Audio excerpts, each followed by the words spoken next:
Hello everyone, welcome to my channel Cubik Cubes, and today's video we're going to be unboxed is a cube that I ordered from Amazon.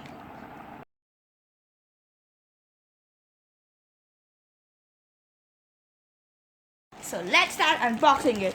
So from here I am opening it. Let me just pause the video. So I've opened it and there's a bill that came inside it, and that's our cube. Put them on our sides. So our cube is from the Magic Cube company, and if you can see, racing Rubik's cubes. Okay. And these are the precautions. So let's open our new cube in from here. Whoa, it's amazing. I think I should open it from down also to unbox like that.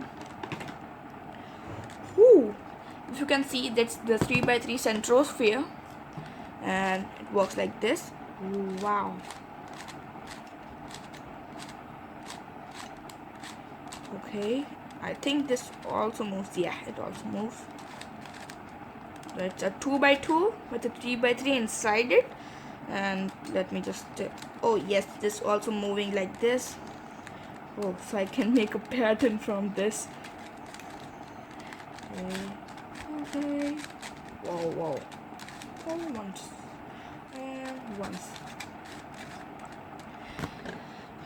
So here's our cube. It's a 3x3 centrosphere cube, and that's awesome. Its quality is also nice. And let's see if I can solve this cube. Yeah, it's quite nice, I think. Yeah, it's like a 4x4 that I'm solving. No, sorry, a 5x5. I'm solving the middle ones and then the outer ones. But if you see, that's a 2x2 at the outer layer. 1, 2, 3, 4. It's a 2x2, and it's a 3x3 in the inside. So that's a major problem. Not problem, but that's a major tricky thing. So friends, this was our cube for today. So done for today. Thank you, and please like, share, and subscribe to my channel.